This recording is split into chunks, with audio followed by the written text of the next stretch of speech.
On today's episode, we're talking about positioning.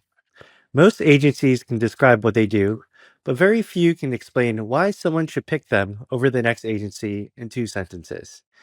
We're breaking down the 4 components of positioning and getting into what separates agencies that are easy to buy from agencies that are easy to forget.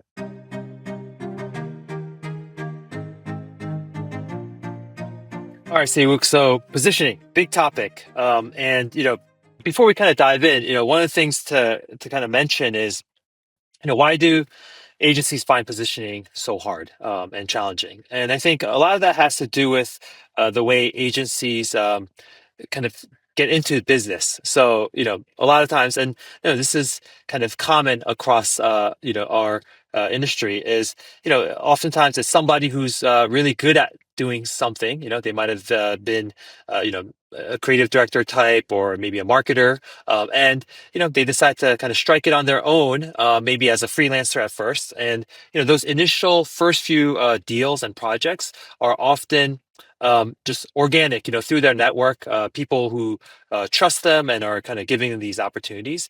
And over time, they're being more kind of it's organic in that they're being a bit reactive. Like it's the opportunities come to them, and let's say after 6 months, a year, they realize, hey, we've done projects and these varied types of clients. The work might not kind of be super focused, and at that point, you know it almost feels like, okay, like I guess we do kind of marketing for whoever is needing the help. We do websites for whoever needs help, and at that point, to then narrow and kind of think about becoming more specific and doing the kind of positioning work is very difficult. And so I think this is why agencies kind of hesitate to do a lot of the positioning work that's required.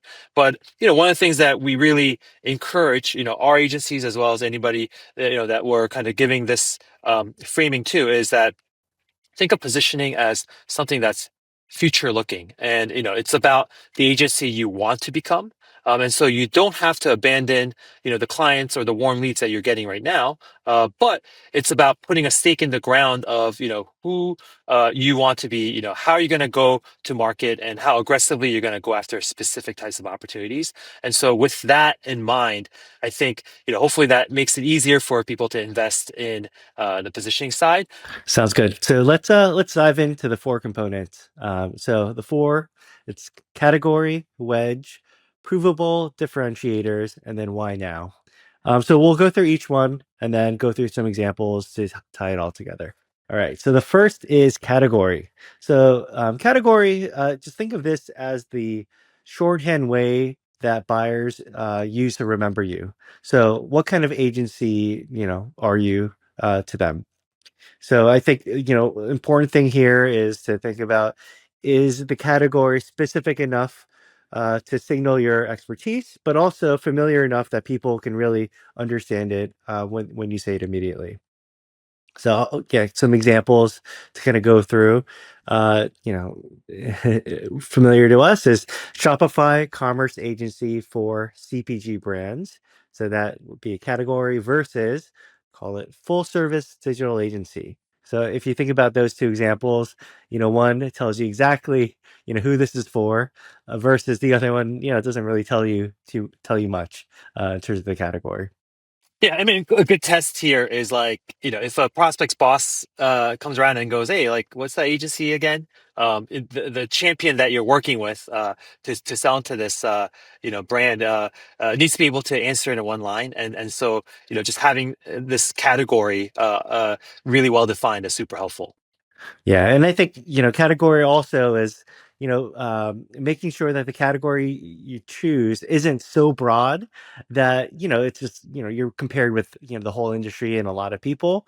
Or if it's too niche, then, no one recognizes exactly what that category is. Like, no, you can't place yourself within it. Yeah. Yeah, and even it's not just for small agencies. Even we've spoken with large multinational agencies with 500 plus people across the world, and even they could benefit from kind of going through this exercise.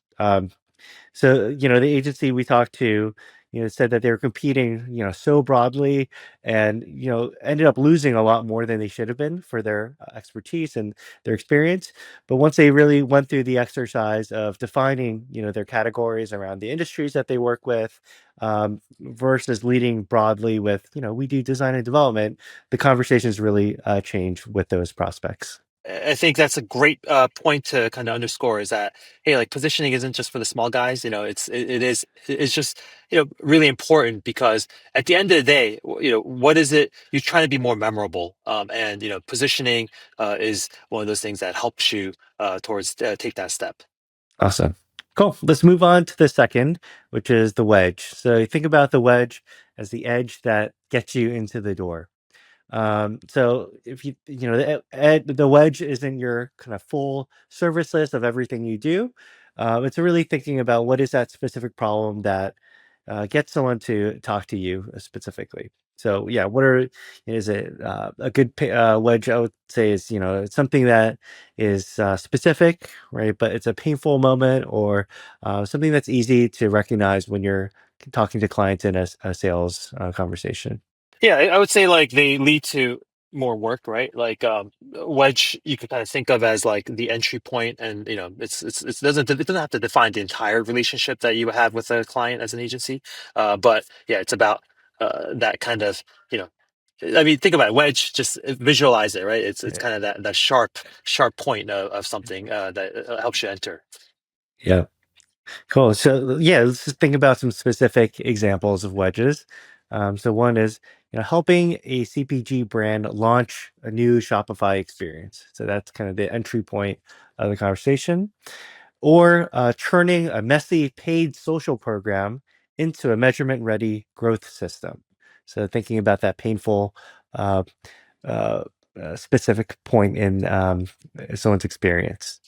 Yeah, and I think it's you know you can define I'd say like it is important to have like kind of a very go-to wedge for the agency, but oftentimes you're going to have multiple wedges, and that's okay. Like it's good to kind of define that, and so yeah, an agency.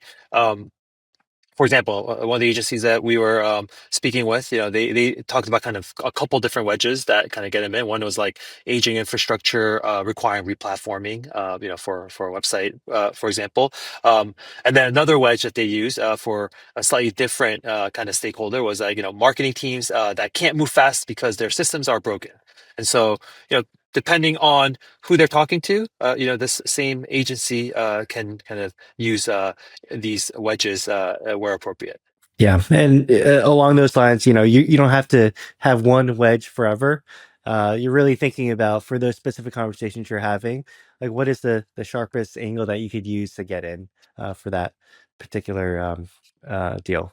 So another thing that's important is, the wedge should map to your entry offer. We've talking about this in the past, but if your wedge is how do you fix a broken growth funnel, but then your entry offer is we do 6-month website redesigns. Like something is off. Like it really needs to. You should either have an entry offer that maps to that specific wedge, or yeah, just making sure that it aligns closely.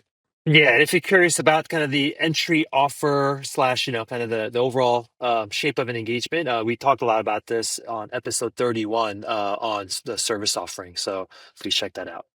All right, so let's move to number three, which is the provable differentiators.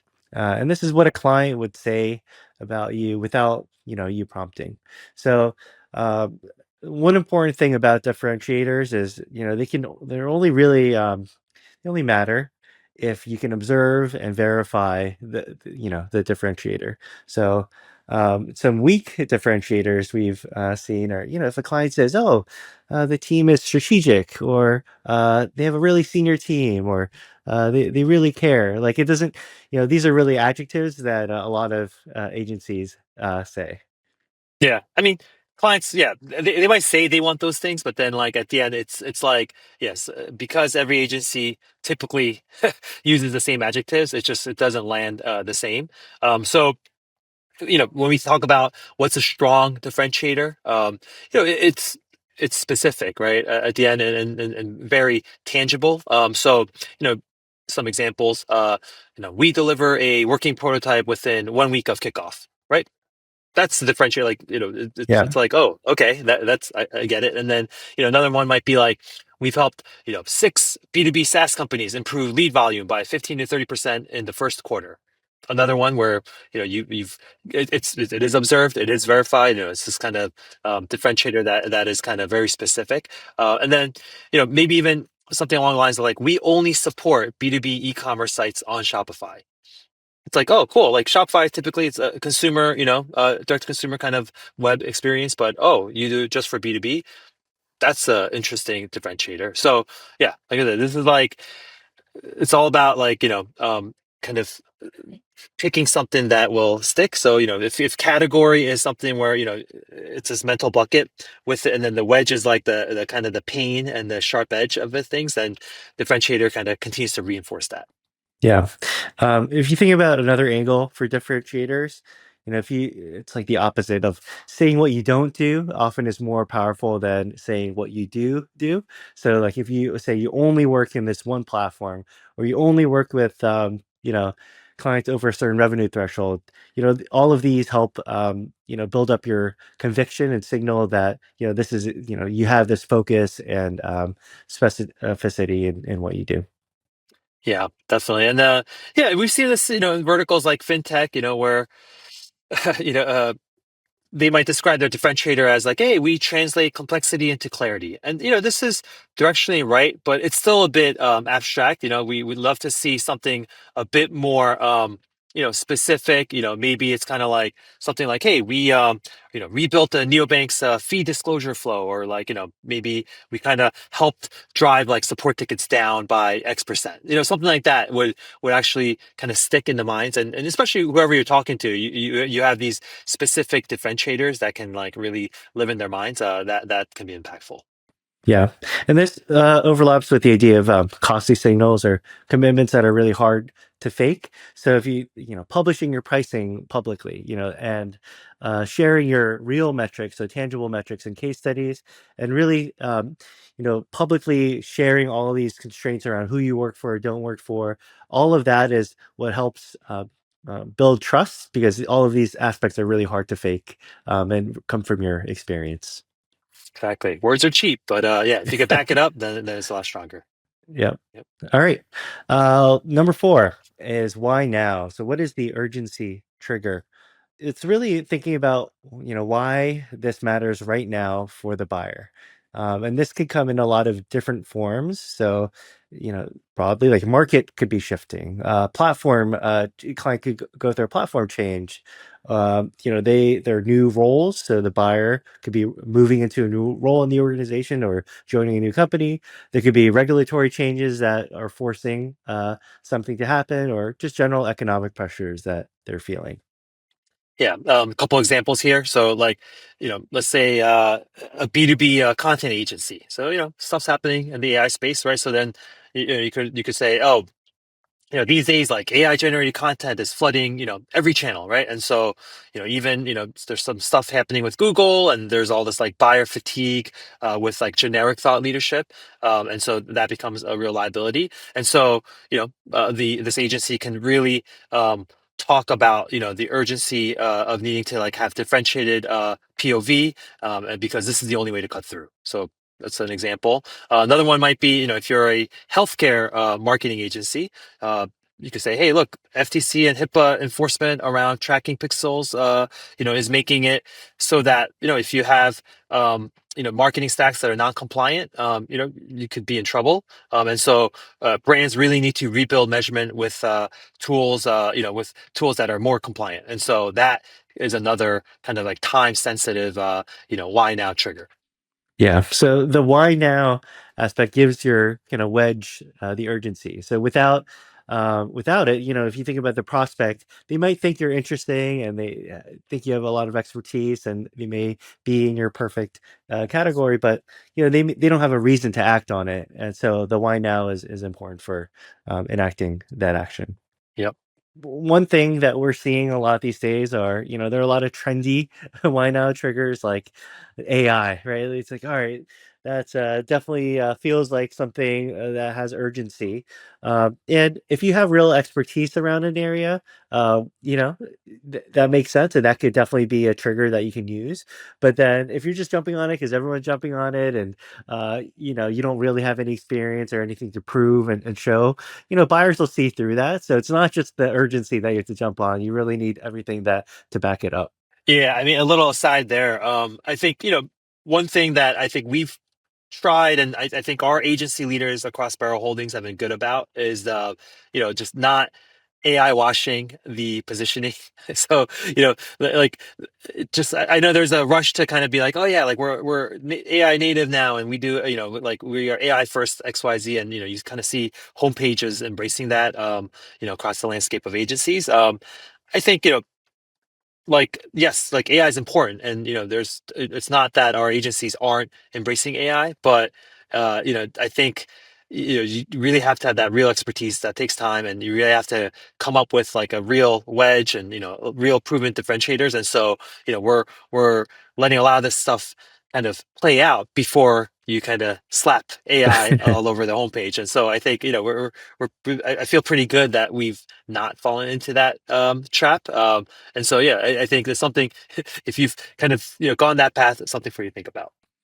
Awesome. Cool. So to wrap up the why now section here, it's think about your ICP's buying triggers. So that could be like funding rounds, new executive hires that make the decisions, or they're going through a platform migration. I think really that's the moment, and think more about for your specific industries, like what are those moments that make your positioning feel urgent to the customer.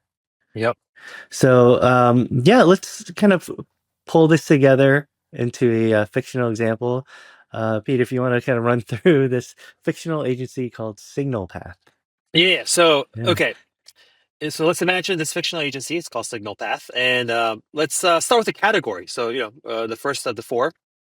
So we're going to define this as a life cycle marketing agency for B2B SaaS companies that have done fundraising post Series A.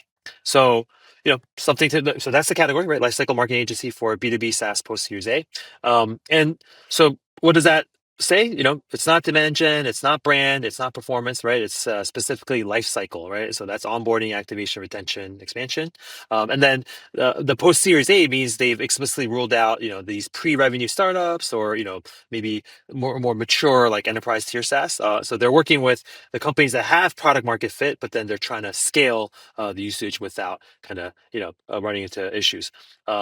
So the next one, like working down Wedge, they're trying to all right. So the wedge is fixing broken growth funnels where traffic comes in, but users don't activate or stick, right? And so here, the specific pain is, acquisition spend is healthy, the top funnel looks fine, but then the trial to pay conversion is below 15%, and logo churn is creeping up. So because again, it's like the wedge is really addressing this pain. And then the CEO knows something is broken between sign up and value realization, but nobody on the team is owning the life cycle. And so this is all about marketing owns acquisition, product owns the map, customer success owns renewals, but then there's something happening between the handoffs where things are breaking. And so Signal Path position themselves as, hey, we can own that, and we can rebuild those kind of broken gaps. So they're differentiators. So they do a new user activation diagnostic, which they complete in 2 weeks, not 2 months, for example. And they've run a lot of these and have a repeatable framework. So they don't use like a blank slate approach to all of these engagements.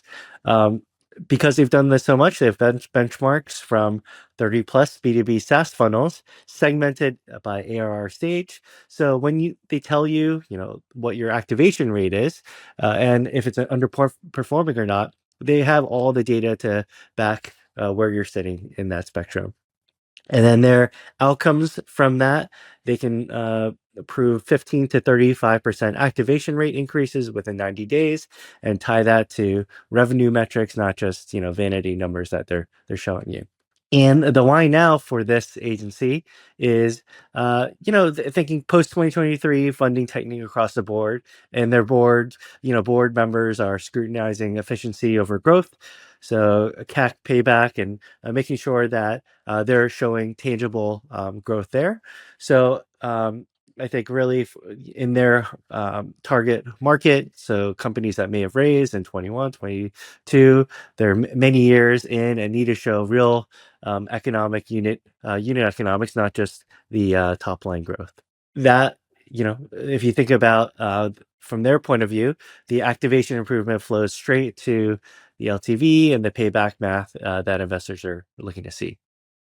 Yeah, and that's pretty comprehensive. I mean, like we went pretty deep on this one, and like I mean, reading this, and like talking about it, like like this is an agency that we'd be interested in buying because it's pretty tight, and yeah, I think it's got a lot going for it. So yeah, this is an example of like when all four of these positioning components click, like it sells itself, right? The as a buyer, you're hearing the category, and I can self-select in or out, right? It's like, oh crap, I am a B2B SaaS company, post Series A, and I have these kind of things. And the wedge kind of makes sure that there's the pain is kind of viscerally stated. So it's like, oh man, I'm having that issue. And then there's the differentiator of like, oh, these guys have done this, and they have some real verifiable observed kind of proof for it. And then of course the why now of like, yes, it's further enforcing kind of that pain we're feeling with a sense of urgency. So yeah, this is a clear example of like good positioning makes it so much easier to buy. Awesome. Let's touch upon some common positioning mistakes. So on the flip side, so the first one is thinking about positioning by capabilities, not problem solved. So when you say like, oh, we do branding, we do web, we do content, paid media, you're really describing your capabilities list, not positioning or not what you're actually solving for your clients. Yeah. Um, yep. Another one might be positioning that only lives on your website. So you may go through this work and you'll put it on your site, but then your team doesn't know it, can repeat it if they're on a sales call or in a conversation. Like no one's really talking about it. So the test there is if you think about it, even at the leadership level, can any leader on your team explain what you do for whom, and then why do you win, and really going through those four aspects of positioning. Can I stop it? Like, no, this is like, it's so painful because I'm thinking about all the times in the past where like, I would have done a lot of positioning work in my mind or like of my notes in my notes and then like I forget to tell people about it or like share it, and then like I might use it in like my conversations with like prospects or whatever, but then like later on I hear someone else, I don't think it's even happened between the two of us. It's like I hear you talk about it, it's like that's not our positioning. It It's is. like, and it's just like I just forgot to tell folks Yeah. about it, and so So it's so everyone has important a to. different one. Yeah. Everyone has a Oh different God. positioning in their minds. Exactly. Yep. All right. So next one is positioning that's aspirational, not earned. So if for example, if you claim we do digital transformation, but the proof in all the work that you do is very executional. So you really need to, your positioning has to match what you do, what you've done, and where you sit on that value ladder to the clients. Yeah. One allowance I'll make here, because we did talk about how positioning is future looking, forward looking. And so, yeah, like, in some cases, there might be something where, you might have the makings of the expertise and you feel fairly confident that you could build up to it. Yeah. But then you're going to take that leap and then you want to put that stake in the ground. Yeah, yeah. You That's need okay. some That's kind okay. of differentiator Yeah. that you can prove, even if it's a stretch. You need to be able Yeah. to prove it somehow that you can do and deliver for the Exactly. clients. So there's gradation. Yeah, I mean, like so much of positioning is aspirational, but I'd say like yeah, there's a spectrum of it, and so like yes, have some realistic something. way to close that gap. So just but like don't do the like let's say you've never touched AI before, and now all of a sudden you're AI transformation XYZ whatever. Like that's a stretch, but if you're on the path, okay, that's all right. Yeah, yeah. Awesome. Okay, and then the last positioning mistake is just refusing to commit. We talked about this at the start, where you fall into the trap of saying, "Hey, we serve everyone and we do everything." And really, oftentimes you talked about this. It comes from a scarcity mindset where you just feel like you need to grab every piece of business you can. Yep. All right. So we've talked about a bunch of this in prior episodes. And if you think about how positioning kind of connects outwards and how do you kind of communicate that? So, first is to your ecosystem. So, in episode 28, we went deep into ecosystem. So, the positioning really helps define what world you exist and where you matter. So, for example, if you're a Shopify agency for CPG, then the Shopify partner community and the CPG industry events are the worlds that you exist. And then if you don't have that clear positioning and your positioning is vague, you end up showing up everywhere and like you'll never get deep anywhere. Yep. The next is to your ICP. So in episode 33, we go deep on ICP. So positioning, if you think about positioning and ICP, they work together to sharpen each other. So a tight ICP really helps reveal more of these wedge opportunities. Um, and the wedge really helps narrow who your ICP really is. Cool. And then we did we mentioned service offering as well, right? This is how you can connect your positioning, and yeah, like I said, this is talked about at length at episode 31. But really, connecting the wedge to that entry offer. And then, of course, differentiators that we talked about, need to show up in your delivery because that is a promise that you want to make sure is true. And then, yeah, if there's any kind of gap between what you claim and what your clients experience, the positioning will erode. So be sure to, kind of back up what you say with actual delivery. Yeah. And then last part, like the proof aspect of things, and we'll talk about this in the future as well. But like your proof inventory. So these are things like case studies, the references that you can kind of send people to, or like testimonials. These should all back up every part of your positioning. And so if you have this wedge that you keep talking about, but then you have like no case studies for it, that's going to be another kind of gap in your positioning. So make sure you take care of that. Yeah, so I guess all right. So we covered a lot on this episode. The four components, of course, and like we said, this is positioning is a very fundamental thing that you can do to your agency, and is a big part of kind of the foundation that we keep talking about. And so, yeah, this is a wrap in terms of positioning. But as we mentioned before, even if it's the early days for your agency, it's still worthwhile to invest and just be proactive in that way. Go to foundation.agencyhabits.com. We have a free diagnostic tool there to help with positioning. Check it out. And yeah, till next time, thank you for joining. Thanks.